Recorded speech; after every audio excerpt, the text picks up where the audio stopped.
Yeah, I think I've said before, Bitcoin, it should reasonably become a multi-hundred-trillion-dollar asset class, right? My forecast is 13 million a coin by 2045, base case, upside and downside. So gold fails as a treasury asset for everybody in the world. Bitcoin succeeds. I think you could, if you call Bitcoin digital gold, it's 10x gold, but I still think it undersells Bitcoin. My mission is I'd like to see the entire world recapitalize on Bitcoin. Every company, every family, every individual, every government. I think it's an economic protocol for prosperity. I think it's as important as English or fire or electricity or steel. I just think it's good technology. It's a good idea. We're reaching the fun stage. The next 4 years, I think, are kind of fun. We get to do a lot of interesting things to help people. And so when we say we're a treasury company, what we mean is we're the institutional bridge between a high energy, volatile crypto commodity, that thing we call Bitcoin, with 60 AR, 60 volatility. What that means is it's always going to be higher performance than the S&P index. It's always going to be more volatile than the S&P index. As it goes from $1 trillion to 250 trillion, as it merges, the S&P will adopt Bitcoin and their performance will drift toward it, and Bitcoin's performance will drift toward the S&P.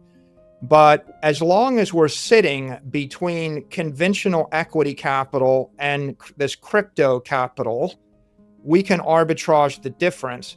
And as long as we're sitting between, by the way, 60 ARR, 60 vol, and the bond market is 6 ARR, 6 vol, 5.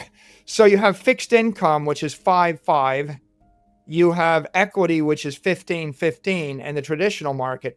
You have this raw energy source, which is 60 in the crypto economy, which is 24/7, 365. No one can stop it. Chinese, Russians, Africans, South Americans, people can panic sell 10 billion of it on Saturday night through one of the 14,000th exchange in the world, or 1,400. So you've got this raw thing, and then you've got this traditional market. And what we've said to our investors, and I think they're starting to understand now, is so we're going to strip the volatility, strip the performance, strip the risk off of the bottom of the capital structure, give you a 6 to 12% investment grade instrument to invest in, a 12 to 24% high yield instrument to invest in, a convertible investment that gives you 75% of the upside to 100% of the upside, but 10% of the downside. And then when we strip those performances and those vols via those fixed income instruments, you're talking like, say you raise 100 billion in capital. Well, you're grabbing 60 to 65% of the economic boost for the equity, for the MSTR equity. So when I sell 100 billion of fixed income, I'm going to tax $60 billion of boost onto 40 billion of equity on the MSTR side.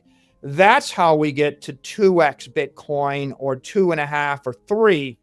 And of course, the real magic of the story is the baseline is Bitcoin is raw commodity. You either buy that on Coinbase, or Bitcoin is wrapped. You buy IBIT from BlackRock. That's the baseline. But it turns out most of the world doesn't want that. I mean, a lot of the world wants high voltage. They want 10x leverage. Susquehanna wants 10x leverage. Millennium, Soros, they want to be up there in the stratosphere. And then some people want, the MSTX, MSTU, those two ETFs raised $4 billion in a matter of weeks, no marketing. They want 4x, 3x Bitcoin. MicroStrategy is 1.5 to 2x Bitcoin. So some people want to be up there above the baseline. Look, if you believe in Bitcoin and someone can give you 2x Bitcoin and they can do it with intelligent leverage or with a balance sheet you trust, why wouldn't you want 2 times whatever you wanted, right? And then there's another world of crypto curious people. They're just tired and bored. How do you feel about a portfolio of 187 diversified preferred stocks that give you 520 basis points? And it's like, okay, you own the 16th tranche of the 18,000th regional bank, and it's like QSIP 199742. There's no volatility. You can't pledge it as collateral. You can't borrow against it. So there's $300 trillion of bored money that's waiting to die, getting 2-3%. And then there's another 200 trillion of hot money. MicroStrategy is just going to sell all of those instruments up and down the chain while we ignore the baseline.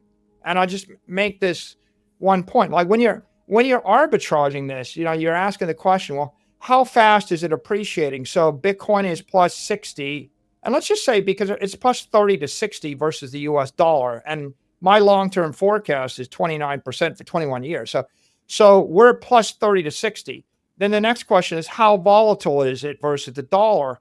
Bitcoin's 60 volatile, but you can imagine it's going to be plus 30 to 60 more volatile. Then you ask the question, how fast is the investment cycle?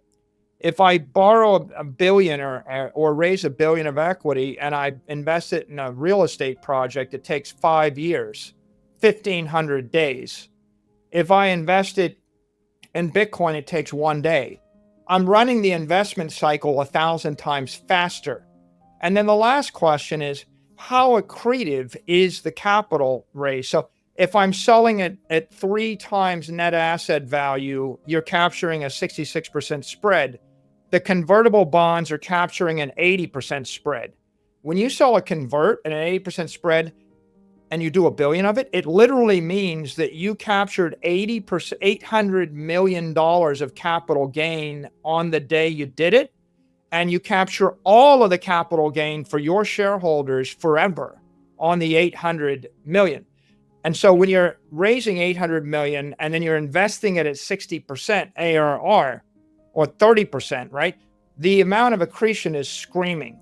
So what are we going to do? Well, we're going to do this $42 billion and then rinse and repeat and double it and double it and double it and double it.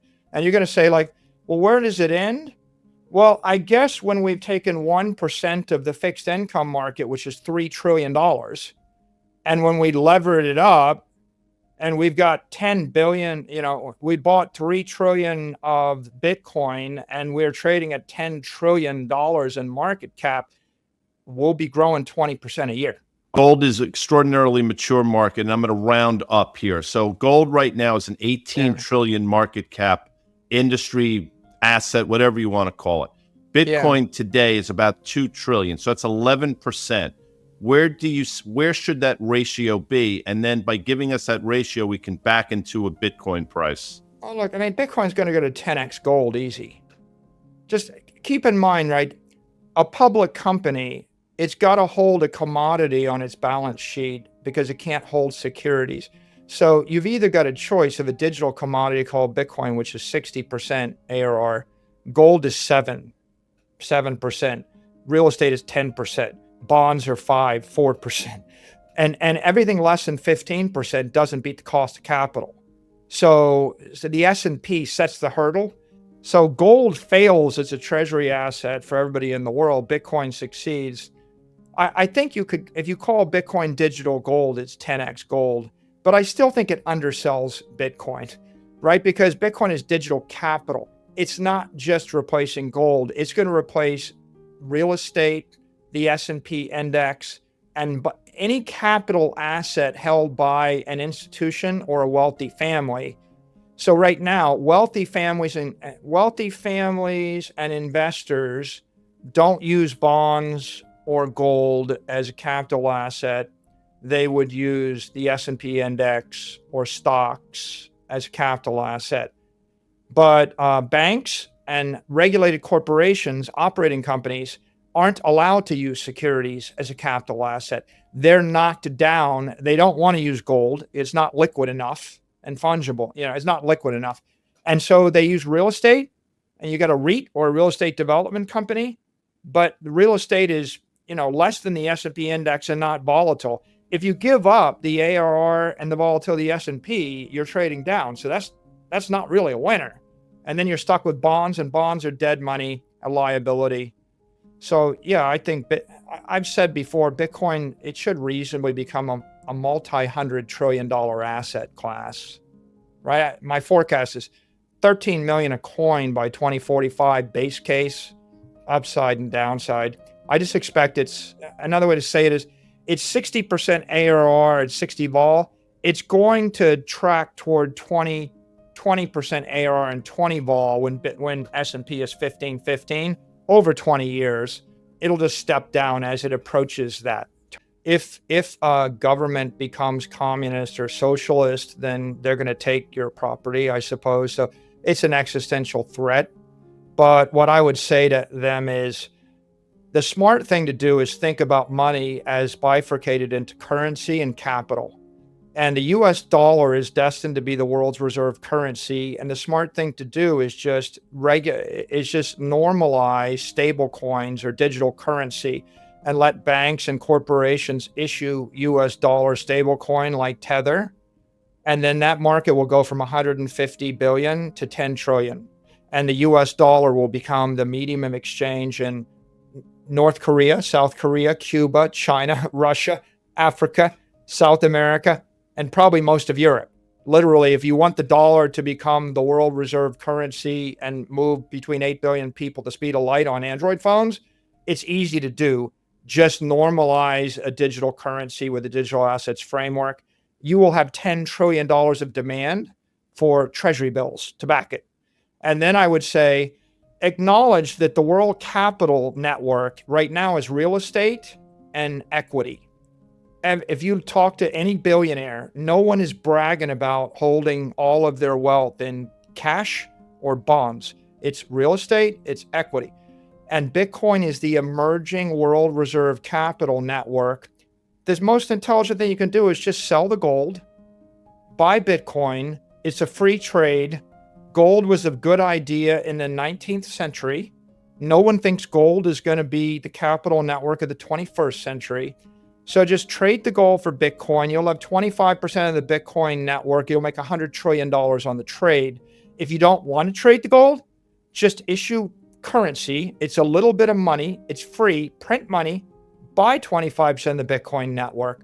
When the Chinese billionaires, the Russian billionaires, the Europeans, when they all basically start buying Bitcoin, the big winner will be the United States. It's not more complicated than you can have Louisiana, California, and Alaska for free by writing a little paper check, or sell the past, sell the stupid gold.